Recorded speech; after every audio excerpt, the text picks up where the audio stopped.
संतान सप्तमी व्रत कथा। एक दिन महाराज युधिष्ठिर ने भगवान श्री कृष्ण से कहा, हे प्रभु, कोई ऐसा उत्तम व्रत बताइए जिसके प्रभाव से मनुष्य के सांसारिक दुख क्लेश दूर होकर पुत्र और पुत्रवान हो। यह सुनकर भगवान श्री कृष्ण बोले, हे राजन, तुमने बड़ा ही उत्तम प्रश्न किया है। मैं तुमको एक पौराणिक इतिहास सुनाता हूं, ध्यान पूर्वक सुनो। एक समय श्री लोमेश ऋषि ब्रजराज की मथुरापुरी में वासुदेव देवकी के घर गए। ऋषि राज को आया देख करके दोनों अत्यंत प्रसन्न हुए तथा उनको उत्तम आसन पर बैठाकर उनकी अनेक प्रकार से वंदना तथा सत्कार किया। फिर मुनि के चरणों तक से अपने घर तथा शरीर को पवित्र किया। मुनि प्रसन्न होकर उनको कथा सुनाने लगे। कथा के कहते कहते लोमेश ऋषि ने कहा कि हे देवकी, दुष्ट दुराचारी कंस ने तुम्हारे कई पुत्र मार डाले हैं, जिसके कारण तुम्हारा मन अत्यंत दुखा है। इसी प्रकार राजा नहुस की पत्नी चंद्रमुखी भी दुखी रहा करती थी, किंतु उसने संतान सप्तमी का व्रत विधि विधान सहित किया, जिसके प्रताप से उसको संतान का सुख प्राप्त हुआ। यह सुनकर देवकी ने हाथ जोड़कर मुनि से कहा कि हे ऋषिराज, कृपा करके रानी चंद्रमुखी का संपूर्ण वृत्तांत तथा यह व्रत का विधान विस्तार सहित मुझे बताइए, जिससे मैं भी इस दुख से छुटकारा पाऊं। तब लोमेश ऋषि ने कहा, हे देवकी, अयोध्या के राजा नहुस थे। उनकी पत्नी चंद्रमुखी अत्यंत सुंदरी थी। उसी नगर में विष्णुगुप्त नाम का एक ब्राह्मण रहता था। उसकी स्त्री का नाम भद्रमुखी था। वह भी अत्यंत रूपवान सुंदरी थी। रानी और ब्राह्मणी में अत्यंत प्रेम था।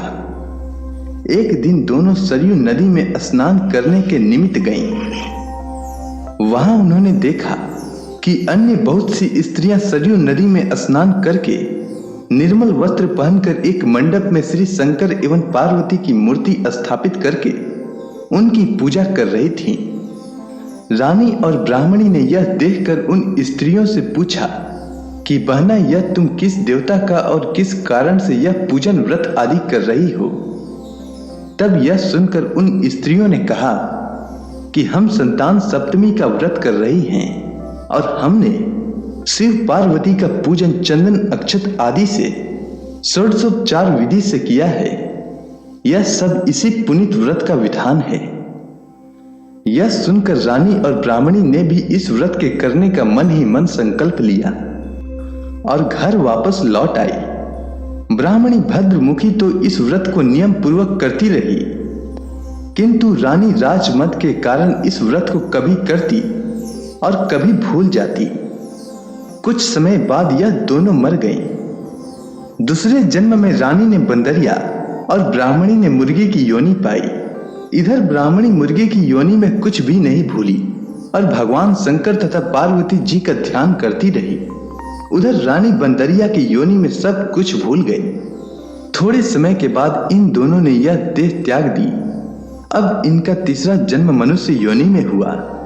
उस ब्राह्मणी ने तो ब्राह्मण के यहाँ कन्या रूप में जन्म लिया तथा रानी ने एक राजा के यहाँ राजकन्या के रूप में जन्म लिया।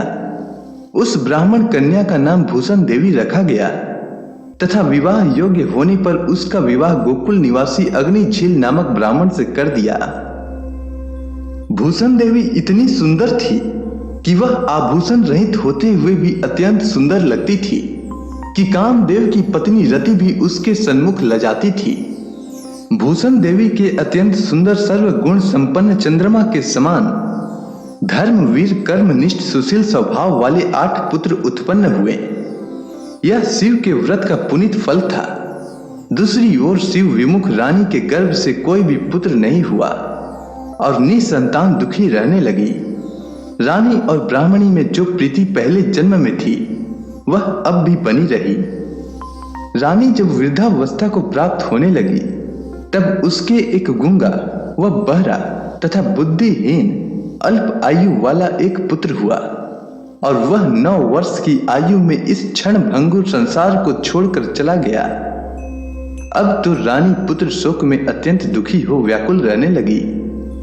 दैव योग से भूषण देवी ब्राह्मणी रानी के यहाँ अपने सब पुत्रों को लेकर पहुंची। रानी का हाल सुनकर उसे भी बहुत दुख हुआ, किंतु इसमें किसी का क्या वश। कर्म और प्रारब्ध के लिखे को स्वयं ब्रह्मा भी नहीं मेट सकते हैं। रानी कर्मच्युत भी थी, इसी कारण उसे यह दुख देखना पड़ा। इधर रानी उस ब्राह्मणी के इस वैभव और 8 पुत्रों को देखकर उससे मन ही मन ईर्ष्या करने लगी तथा उसके मन में पाप उत्पन्न हुआ। उस ब्राह्मणी ने रानी का संताप दूर करने के निमित्त अपने 8 पुत्र रानी के पास छोड़ दिए। रानी ने पाप के वशीभूत होकर उन ब्राह्मण पुत्रों की हत्या करने के विचार से लड्डू में विष मिलाकर उनको भोजन करा दिया, परंतु भगवान शंकर की कृपा से एक भी बालक की मृत्यु नहीं हुई। यह देखकर तो रानी अत्यंत ही आश्चर्यचकित हो गई और इस रहस्य का पता लगाने की मन में ठान ली। भगवान की पूजा सेवा से निवृत्त होकर जब भूषण देवी आई तो रानी ने उससे कहा कि मैंने तेरे पुत्रों को मारने के लिए इनको जहर मिलाकर लड्डू खिला दिए, किंतु इनमें से एक भी नहीं मरा। तूने ऐसा कौन सा दान पुण्य व्रत किया है जिसके कारण तेरे पुत्र भी नहीं मरे और तू नित्य नए सुख भोग रही है? तू बड़ी सौभाग्यवती है। इस सब का भेद तू मुझे निष्कपट होकर समझा। मैं तेरी बड़ी ऋणी रहूंगी। रानी के ऐसे दीन वचन सुनकर भूषण ब्राह्मणी कहने लगी, हे रानी सुनो, तुमको 3 जन्म का हाल कहती हूं, सो ध्यान पूर्वक सुनना। पिछले जन्म में तुम राजा नहुस की पत्नी थी और तुम्हारा नाम चंद्रमुखी थी। मेरा नाम भद्रमुखी था और मैं ब्राह्मणी थी। हम तुम अयोध्या में रहते थे। मेरी तुम्हारी बड़ी प्रीति थी। एक दिन हम तुम दोनों सरयू नदी में स्नान करने गए और दूसरी स्त्रियों को संतान सप्तमी का उपवास शिव जी का पूजन करते देखकर हमने और तुमने भी उस व्रत को करने की प्रतिज्ञा की। तुम तो राजमद के कारण सब भूल गई और झूठ बोलने का तुमको दोष लगा, जिसे तुम आज भी भोग रही हो। मैंने इस व्रत का आचार विचार सहित नियम पूर्वक सदैव किया और आज भी करती हूँ। दूसरे जन्म में तुम्हें बंदरिया की योनि मिली तथा मुझे मुर्गी की योनि मिली। भगवान शंकर की कृपा से इस व्रत के प्रभाव तथा भगवान नाम को मैं इस जन्म में भी नहीं भूली और निरंतर उस व्रत को नियमानुसार करती रही। तुम अपने इस संकल्प को इस जन्म में भी भूल गई। मैं तो समझती हूँ कि तुम्हारे ऊपर जो भारी संकट है उसका एकमात्र यही कारण है और कोई दूसरा इसका कारण नहीं हो सकता है।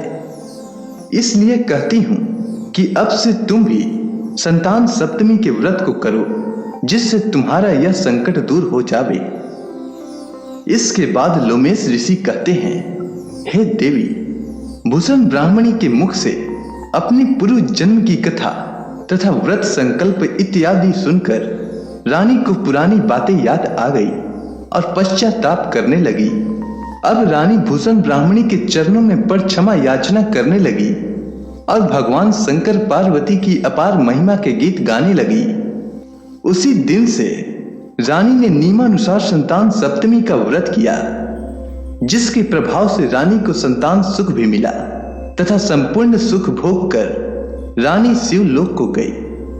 भगवान शंकर के व्रत का ऐसा प्रभाव है कि पथभ्रष्ट मनुष्य भी अपने पथ पर अग्रसर हो जाता है और अंत में ऐश्वर्य भोग कर मोक्ष पाता है। लोमेश ऋषि ने फिर कहा कि हे देवकी, इसलिए मैं तुमसे भी कहता हूं कि तुम इस व्रत को करने का दृढ़ संकल्प अपने मन में करो, तो तुमको भी संतान सुख की प्राप्ति होगी। इतनी कथा सुनकर देवकी हाथ जोड़कर लोमेश ऋषि से पूछने लगी, हे ऋषि राज, मैं इस पुनीत व्रत को अवश्य करूंगी, किंतु आप इस कल्याणकारी एवं संतान सुख देने वाले व्रत का विधान, नियम, विधि आदि विस्तार से समझाइए। यह सुनकर ऋषि बोले, हे देवकी, यह पुनीत व्रत भादो के महीने की शुक्ल पक्ष की सप्तमी के दिन किया जाता है। उस दिन ब्रह्म मुहूर्त में उठकर किसी नदी अथवा कुएं के पवित्र जल में स्नान करके निर्मल वस्त्र पहनना चाहिए। फिर श्री शंकर भगवान तथा जगदम्बा पार्वती की मूर्ति स्थापना करें। इन प्रतिमाओं के सन्मुख सोने चांदी के तारों अथवा रेशम का एक गंडा बनावें। उस गंडे में 7 गांठें लगानी चाहिए। इस गंडे की धूप दीप अष्टगंध से पूजा करके अपने हाथों में बांधें और भगवान शंकर से अपनी कामना सफल होने की शुद्ध भाव से प्रार्थना करें।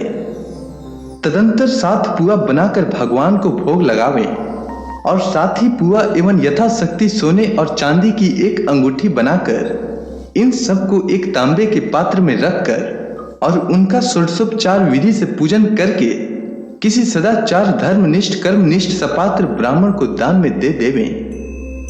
उसके पश्चात 7 पुआ स्वयं प्रसाद में ग्रहण करें। इस प्रकार इस व्रत का पारायण करना चाहिए। प्रति मास की शुक्ल पक्ष की सप्तमी के दिन हे देवकी, इस व्रत को इस प्रकार नियम पूर्वक करने से समस्त पाप नष्ट हो जाते हैं और भाग्यशाली संतान उत्पन्न होती है तथा अंत में शिवलोक की प्राप्ति होती है। हे देवकी, मैंने तुमको संतान सप्तमी का व्रत संपूर्ण विधान विस्तार सहित वर्णन कर दिया है। उनको अब तुम नियम पूर्वक करो, जिससे तुमको उत्तम संतान प्राप्त होगी। इतनी कथा कहकर भगवान श्री कृष्ण ने धर्मावतार युधिष्ठिर से कहा कि लोमेश ऋषि इस प्रकार हमारी माता को शिक्षा देकर चले गए। ऋषि के कथनानुसार हमारी माता देवकी ने इस व्रत को नियमानुसार किया, जिसके प्रभाव से हम उत्पन्न हुए। यह व्रत विशेष रूप से स्त्रियों को तो कल्याणकारी है ही, परंतु पुरुष को भी समान रूप से कल्याणदायक है। संतान सुख देने वाला, पापों का नाश करने वाला यह उत्तम व्रत है, जिसे स्वयं भी करें और दूसरों से भी करवाएं। नियम पूर्वक जो इस व्रत को करता है और भगवान शंकर एवं पार्वती को सच्चे मन से आराधना करता है, वह निश्चय ही अमर यश प्राप्त करके अंत में शिवलोक को प्राप्त होता है। अगर आपको यह कथा अच्छी लगी हो तो कमेंट सेक्शन में ओम नमः शिवाय लिखना न भूलें। धन्यवाद।